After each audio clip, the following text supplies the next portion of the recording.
It's a Memorial Day Monday in the heart of the River Bend at 9 o'clock here in downtown Alton. As I told you guys all week long, we are doing not our daily show today. We're taking Salute to Service a full 2 hours, and I couldn't have thought of anything more appropriate to do on a day like this. We're going to be talking to Bill Perkins. We're going to be talking to Dave Stout, the Post Commander, Wayne Abel, coming up too. But right now, there's no better way to kick off this Memorial Day tribute show, really, than with Chad and Angie and all the great work that you guys do around, really around our communities at Alton VFW Post 1308. And really just thank you guys for your time today. As you guys know, we've taped in advance because you guys are going to be pretty busy on Memorial Day Monday, guy. And right off the bat, you know, a lot of people, we've already talked about this with Dave, with Bill, with, you know, about the words, you know, celebrate. This isn't a celebration. This is a remembrance day. And it's a day of, you know, just of the highest regard of, you know, symbolicism too, and just being cordial and just remembering those who paid that ultimate sacrifice. And Chad, Angie, right off the bat, what are your guys' initial thoughts on Memorial Day? I didn't think too much of it until I married my husband. Being that he is a Desert Storm veteran, you guys don't like to be thanked on Memorial Day. No. That's absolutely correct.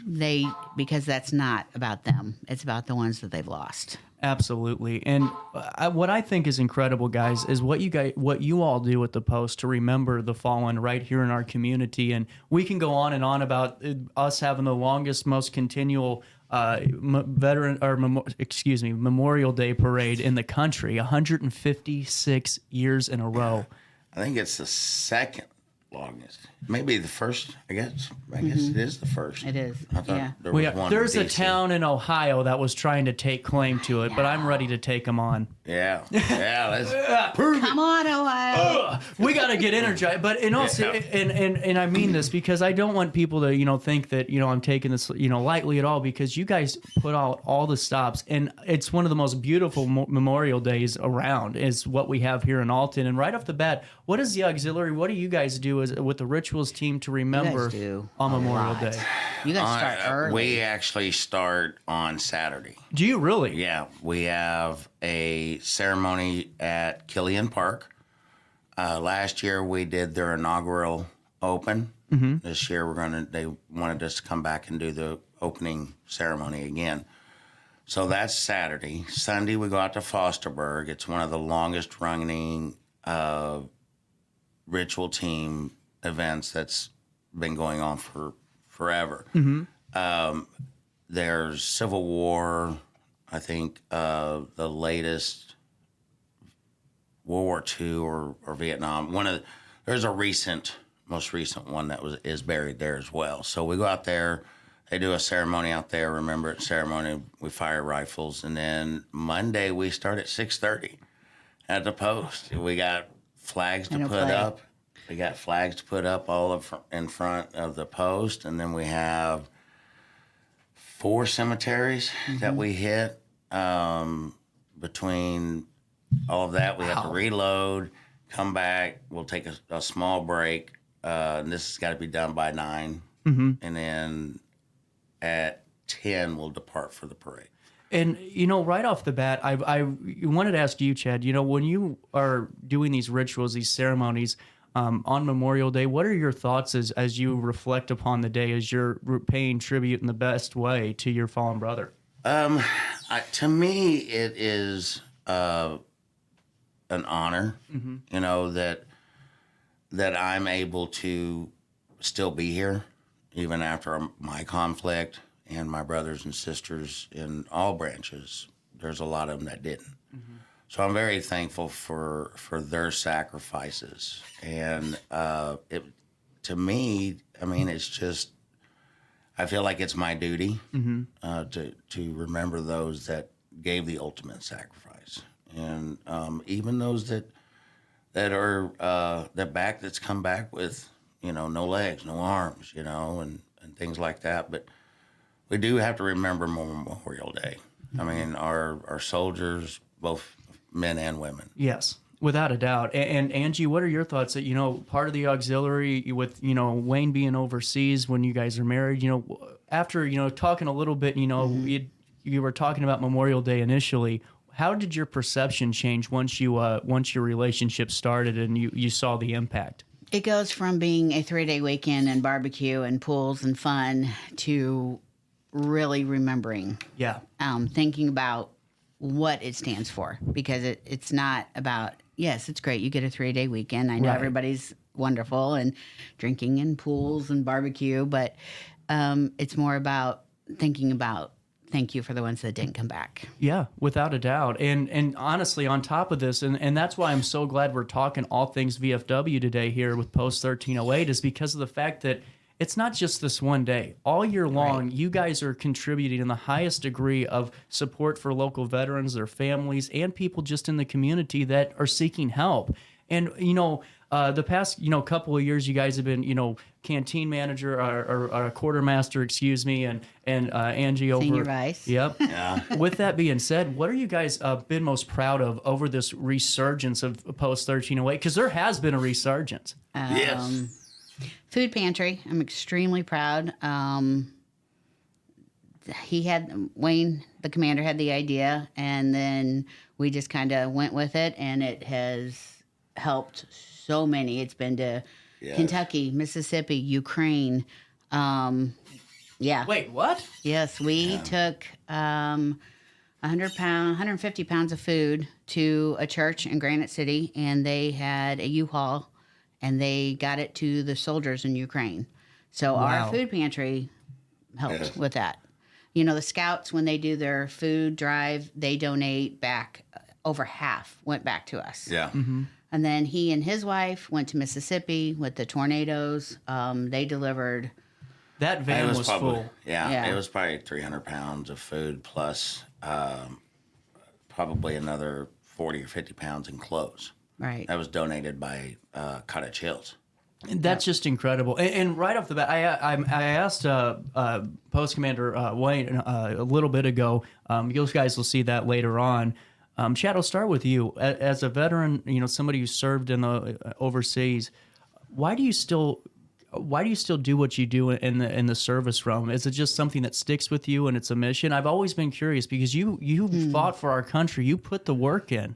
I felt it when I first joined was because my whole family. I mean, I've got a family history dating back to American Revolution. That's incredible. So it was a feeling inside me that I had that the only thing I should carry that on. It was my duty. It was my honor to go do that. Yeah. And I joined to be a combat medic because that's what I wanted to do. I wanted to help people.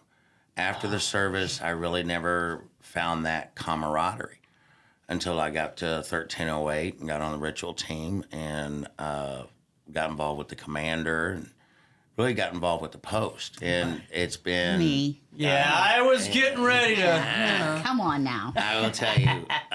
And the other thing I think should be recognized with her was dinner with the family. That was a big thing. The dinner with the family was a huge success. Yeah. And Angie, fill us a little bit more in on that one. So Wayne had the idea to go for E4s and below to feed. And I said, well, why can't we feed the veterans who are in need and their families? So we started and we met with the VAC, or I did, every Tuesday because there were so many veterans that came in to get help.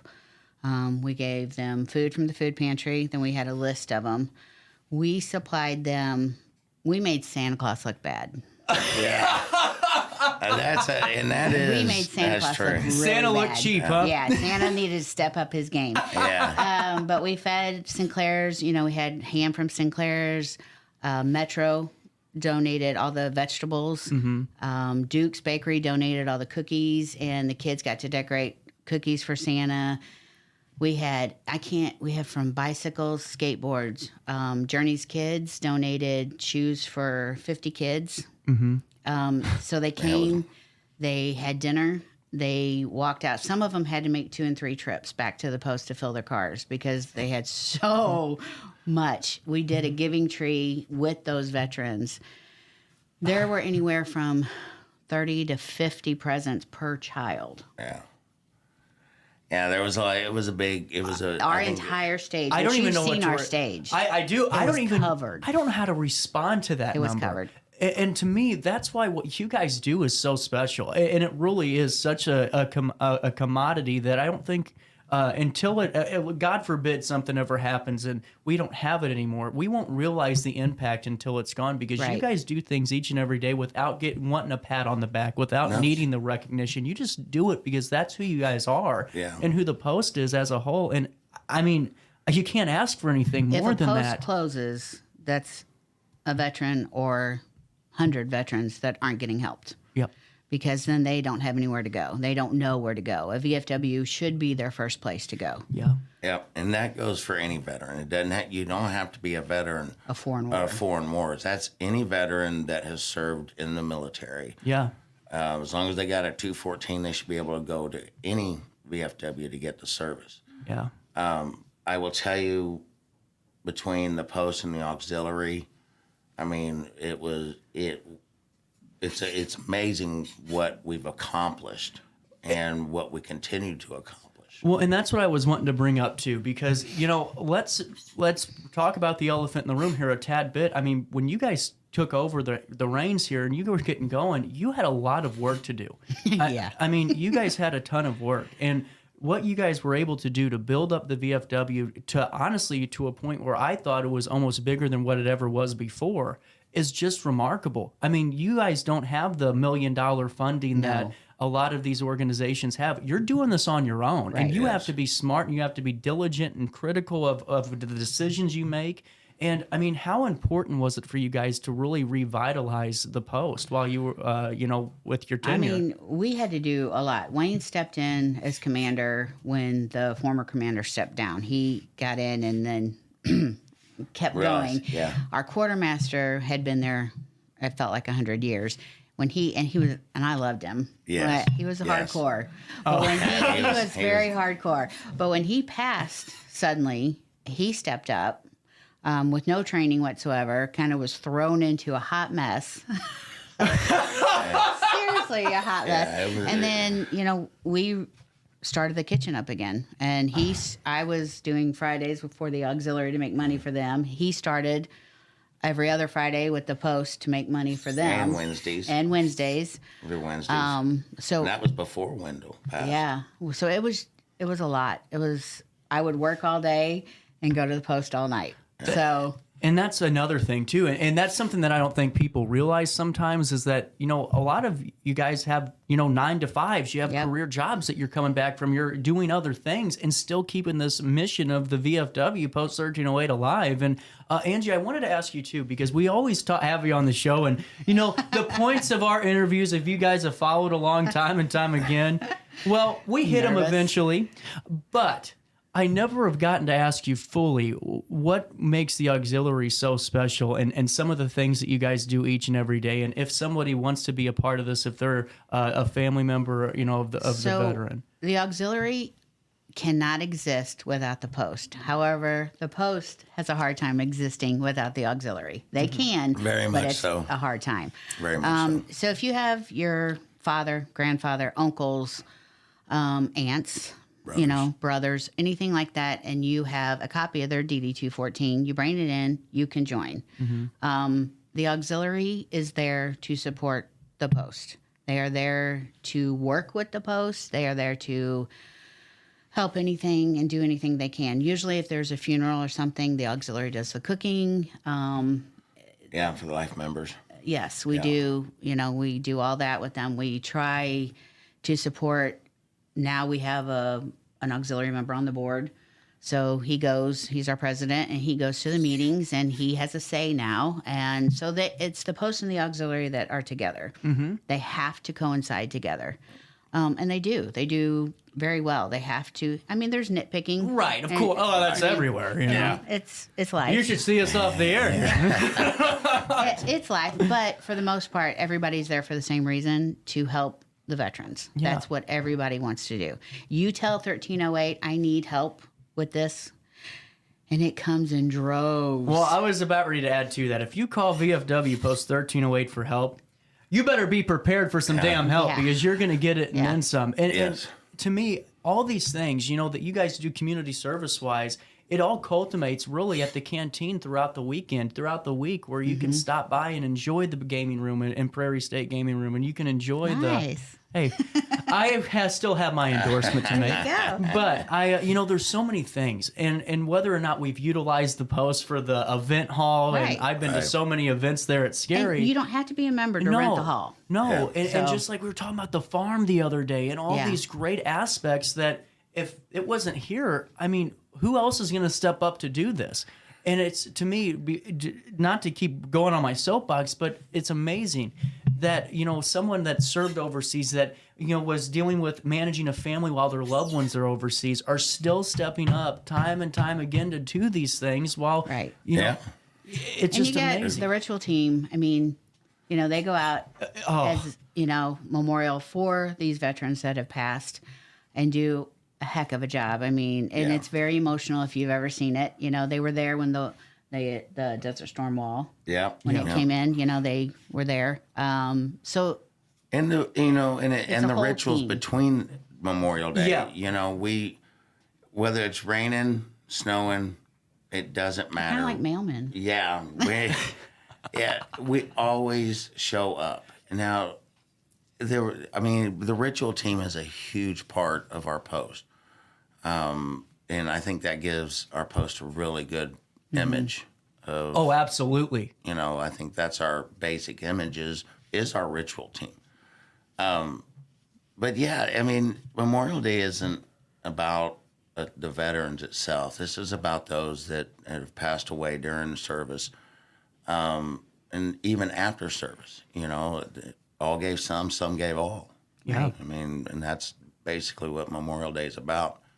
Yep. Without And a volunteers. I mean, if Yes. it wasn't just that, you only got to select few volunteers. We just need more volunteers, to come in and You got to remember these guys, no offense, you might be the youngest, are not spring chickens, and they're out there They're walking this parade, doing all this, doing the ritual team, cooking, doing all this. So it's not, we do need younger people. Yeah. And there are younger ones, and they need to realize it's not the straight stereotypical, sitting at a bar drinking Yeah. beer. Well, and I'll be honest with you guys, because I don't have any opportunities. We'll have to keep talking and all that. But I will say this: when I came to the post, the first time since I met you guys, that's exactly what I thought. I went, okay, it's a marketing thing, because that's how I think of everything. Right. I walked in and furthest thing from it. Yeah, I mean, we're the not. furthest thing from the truth. I mean, we do have some old guys sitting at the bar, you will see, and they're usually their favorite stools. Well, and you might like have Cheers. a young guy sitting at the corner of the Yeah. bar just Yeah. trying to duck out of the way, But to me, your atmosphere it's something I've never experienced before. It is literally a family that is just outside of the house in a Right. different atmosphere. And Chad, before we go any further, before we wrap up here, and we've been talking for 20 minutes already. gosh. Yeah, I Okay. know. yeah. I wanted to ask you a little bit more about the ritual process and what goes into those ceremonies, if you could. But you're talking about the funeral services Yes, sir. and stuff. Everything that we do at the service would be, we have a commander, that we have the chaplain has a prayer that he goes through. We have a bugler, and we fold the flag. I mean, we do everything that would be done at a national cemetery. It's from start to finish, and it's so I usually don't get emotional on them unless someone up close is getting emotional. Yeah. And then I might have to shed a So do you tear. guys go but to like the funeral homes, or do you just go to the cemetery? We go to both. We go to the funeral home. We go out to the cemetery. Just curious. I mean, wherever we went to gents, and the team's outside firing, and you got the chaplain and commanders in front. Wow. So yeah, we do. I mean, and it's emotional, and that I think the greatest pleasure I get out of it is that the family is genuinely thankful Yeah. that we took the time out of our schedules to come in there and do that, because it is strictly volunteer, and Yep. and Some a lot guys of- have to work, so you never know if you're going to have 3 guys or 6 guys or 2 guys. yeah. like me But you will and- have men there. yeah, That's just incredible. And women, we do Yeah. have. Yes, we do have Sherry. And Yes, she's we do our- have a woman. Well, and too, I mean, even if it's just, a handful or whatever you guys have, just to know that, you guys are still there for that veteran whenever it's time to, enter the final resting spot. That to me is invaluable. Yeah. And my takeaway of it. And guys, real quick, because we got to keep going here because we got a lot of interviews to get to today as we remember all that, that sacrifice for us to preserve our life, liberties, and pursuit of happiness right here in the United States. Yeah.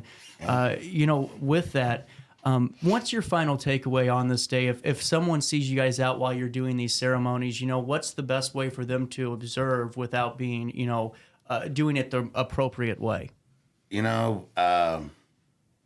For me, don't thank us for our service. Yeah.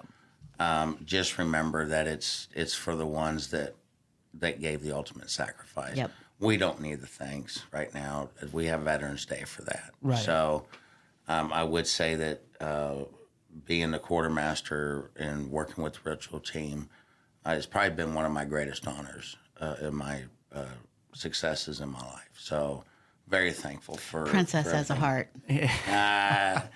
Unfortunately, leprechauns don't. Oh, well, hey, I know who does. Hey, let me tell you guys about my favorite leprechaun.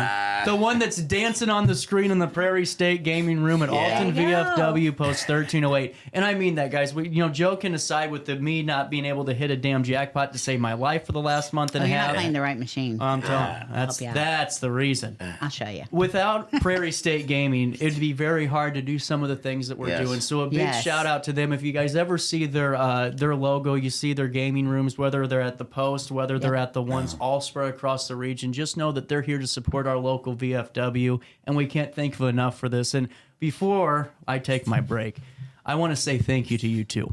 And I really mean that. And I don't know what the future holds. All I can tell you is no matter what, you guys did something that was nearly impossible. And Yeah. It was all right. It was fun. Yeah, it You was know fun. what? Meeting you was a huge joy. We didn't know where this road was going to go when we started this, Yeah. but it's been a lot of fun. yeah. It has. And just thank you guys, and the best of luck. You guys are more than welcome back anytime. And Except Yeah. for him. well, I'll come back with Yeah. him. and Thank you to the commander and Dave Stout and Bill Perkins for taking the time out of their schedule Yeah. and coming up and Thanks for talking. having me. Yeah. I Yes. appreciate it. Well, and I they- had to- well, and one final thing, they came on whenever this show was just trying to figure out what the hell it was, and they stuck through it, and we got through it, and 80,000 viewers later. Everything that we've done with 80,000 you and- guys has made it better. It has. It's been great. and no matter what the future holds, you guys better come back and say hi every Oh, once in a we while. will Oh be yeah, We yeah. will Maybe be we'll back. have our own little podcast. There we go. I think Princess and the Leprechaun. we'll put Yep. the TVMA up. Hey Do you guys, know the Muffin Man?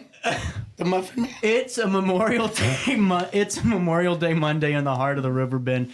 This Remember. is Salute to Service. Yes. And all day, for the next 2 hours, RiverBender.com is going to highlight some of the local veterans with Alton VFW Post Yep. 1308. And all day long, all weekend long, Riverbender remembers all of the ones that never made it home and gave that ultimate sacrifice to keep us all free right here in the United States. A quick break, our daily show, Salute to Service, that rolls on after this.